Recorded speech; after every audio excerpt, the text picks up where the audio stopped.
Six Nations 2024, round number 3, folks. Ireland up against Wales. On paper, this one predicted to be a pretty lopsided affair, but we'll go through the two lineups, some of the kind of ins and outs, some of the stats, recent history predictions.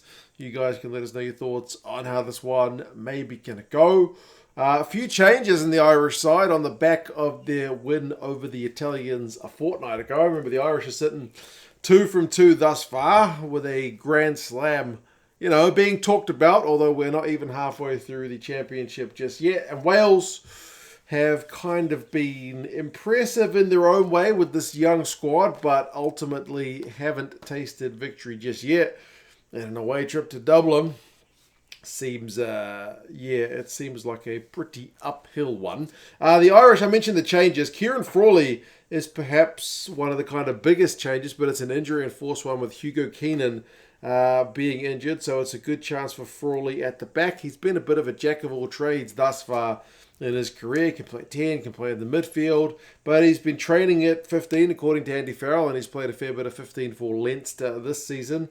So really, even if it's an injury-enforced opportunity, it's an opportunity for Frawley to get some starting international minutes, which, with the stable Irish squad, are not that easy to come by. The outside backs alongside him are Kelvin Nash, who likewise is kind of enjoying a bit of an opportunity because one of the other guys is out, with the likes of Mac Hansen being injured, and James Lowe on the left wing. James Lowe has been really impressive. He's Ireland's top kicker in terms of kicking from hand with 21 thus far. Like most teams kick from 9 or kick from 10. Well, Ireland like to kick from James Lowe out on the left wing. And he's also had 4 clean breaks, which is first equal in the Six Nations. So, he's having a pretty decent start to the campaign. Aki is back at 12, which means McCloskey drops to the bench, and Robbie Henshaw continues on at 13. Jack Crowley, who has been steering the ship really well at 10, continues on. So, there's not really been any kind of question marks about him. It's been a weird one with the Irish number 10 jersey. Whenever Sexton's not been playing, there's always been something of a kind of and a maybe, but Jack Crowley has just been looking the business, so long may that continue.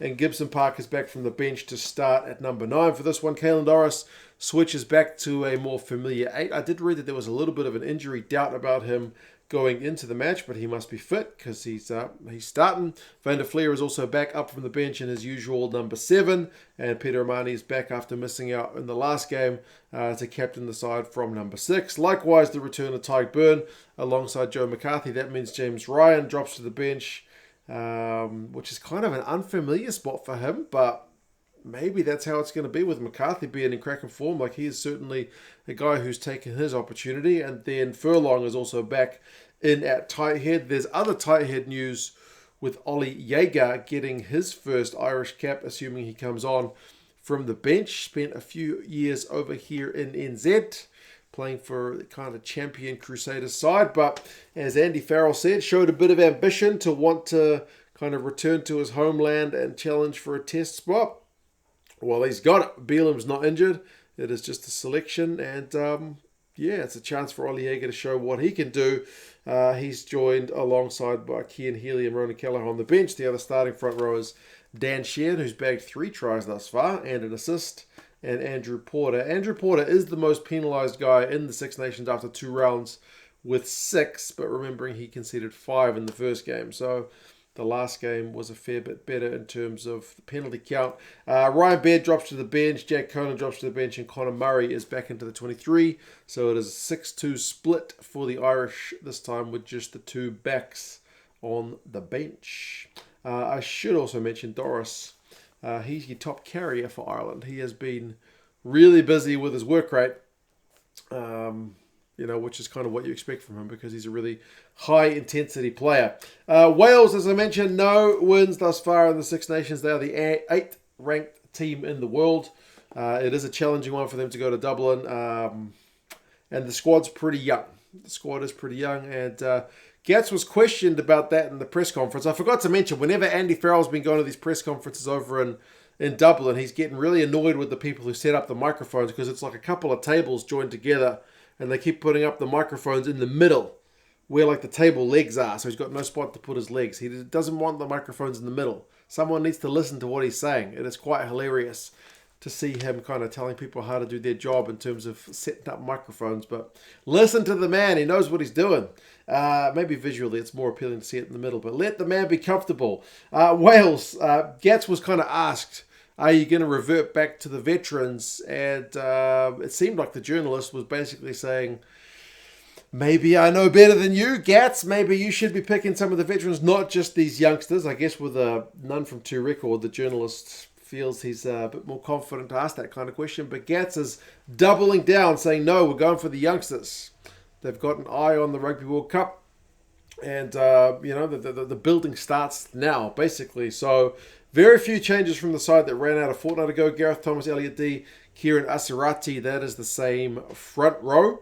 And Duffeth Jenkins and Adam Baird continue on in second. Jenkins has been an absolute tackling machine, which is really pleasing and exactly what you want to see from your captain. He's a young player, but he is leading by example. So, credit to him for kind of standing up in that high-pressure environment. Alex Mann, Tommy Reffel, and Aaron Wainwright continue on in the back row. Reffel has been the top turnover merchant in the Six Nations thus far. 3 turnovers, 1 in the first game, 2 turnovers, 1 in the second game. So 5 turnovers, 1, and he's also made 25 from 26 tackles in 2 games. Very, very impressive from him in the absence of Jack Morgan. Backs-wise, Thomas Williams and Sam Costello, 9-10. So Costello, who missed out in the last game with concussion, is put back into the lineup. So Gats wants to see a bit more of what he can do, which means Johan Lloyd drops down to the bench. Nick Tompkins and George North continue on in the midfield. Like, Tompkins is a bit of a mixed bag because he's the top Welsh offloader. I think he might be the top offloader in the Six Nations, but he's also joint top for like turnovers conceded. So sometimes it's like picking your moments rather than just looking to chuck everything around. So pick your moments, Nick. But it's good to show that little bit of ambition. And Gats in the press conference talked about wanting to play heads-up attacking rugby.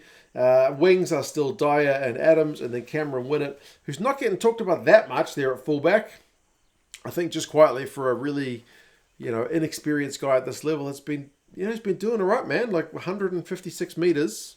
I think he's second overall in the Six Nations. Sure, fullbacks get the meters a bit cheaper than some other people, but he's doing all right. He's beaten a few defenders. He's kicked a fair bit. So, yeah, I think he's doing all right. Really, really pleasing, to see some of the youngsters taking their chance at this level. Bench-wise, Elias, Domachowski, and Lewis. So Lewis comes into the 23.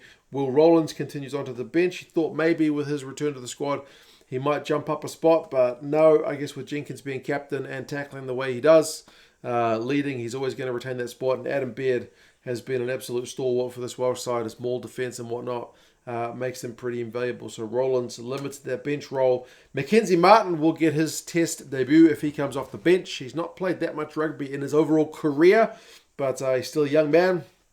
Gats says he's a bit of a big unit, so he looks forward to seeing what he can do. 3 backs on the bench for Wales with Kieran Hardy, Johan Lloyd, and Mason Grady. Gats talked about basically looking for the squad to improve, which is maybe conceding the fact that obviously they have to try to win, that maybe, they're going to be judging themselves more about their own performance than necessarily on the result. I'm just kind of reading into what he says. They want to play positive rugby. They are looking at the kind of internal pressures. So, yeah, that's just me kind of reading between Gats' lines there. But you guys can watch his press conference and let us know what you think. Or go watch Andy Farrell's one and him complaining about the table for a second time in a row. They didn't fix it after his first one. Stats-wise for these sides, Ireland, man, they've had almost 60% possession in both of their opening games. They like the ball. Second half possession is well over 60%. So across the course of the game, Ireland are going to tire you out and get more ball. They've scored 3 more tries. They've had the most clean breaks with 18. In comparison, Wales have had 10. They've had the most defenders beaten with 53. Wales have had 44, which is pretty solid. But yeah, Ireland are leading a lot of kind of key stats. The line-out's 100%, which is an improvement from last year. The goal kicking is one that's not looking that flash. Only 68%. And also the penalty count is 24, which is the most in the Six Nations thus far. So if there is kind of one area to look at, and there's always areas to look at for every team, discipline may be one that the Irish would be looking to improve. Wales have also had a couple of more tries, so both these sides like a wee maul. It'll be interesting to see if either side kind of tries to go for that for close range. And Wales have got the second most tries overall. We're only talking 2 games, but yeah, the only team they're behind is Ireland. So Gats is trying to, to play some attack in rugby. They've also had the most mauls per game with 7. And it is a very young squad. Like I say, the average age is under 26. It's only the Italians that are younger than the Welsh thus far. And their discipline's been good. They've only conceded 9 penalties. I know the Scots weren't particularly happy with some of the officiating in that game where, the Welsh didn't concede penalty for like 60-odd minutes. But, yeah, those are the numbers. Recent history between the sides points to an Irish victory. 4 of the last 5 games have gone the Irish way. It's just 2021 in front of no fans that Wales got a win at the Millennium Stadium. Last time in Dublin, it was 2022, and that was 29 points to 7, so kind of relatively comfortable. The last game they played was last year in the Six Nations, and that was in the Millennium. It was 34-10, so yeah, there's some kind of big victories for Ireland in recent times. The average score across the last 5 is 27 points to 12. And the bookies and the Rugby Focus algorithm kind of reflect that in their predictions. The bookies are saying Ireland by 22. The algorithm says Ireland by 24. So, yeah, potentially it is one where the Welsh are looking at their own performance, trying to get their kind of key areas right. And who knows, man? See what happens. You got to go into a test match trying to win it. And I, for one, am just looking forward to see the likes of Jager getting on, causing some havoc. He's a big man. And then Ciaran Frawley to get that chance at test level. Like, if what we've seen from the likes of a Calvin Nash thus far is indicative of anything, that there's, plenty of depth in Ireland that needs a chance. And sometimes it is those injuries that lets guys to step up. It is on at Dublin. It's a Saturday game. It's an afternoon kickoff, 2:15. Which is like 3:15 in the morning here for me in New Zealand, which is kind of awful, but I'll get up and watch it for sure. The Italian Andrea Piatti is the ref. Fingers crossed he has a good game. You guys let us know your thoughts on how this one is going to go. Do you think it's just damage limitation for the Welsh? Can they potentially play spoilers over in Dublin? You guys let us know your thoughts, and I'll talk to you guys again soon. See you later.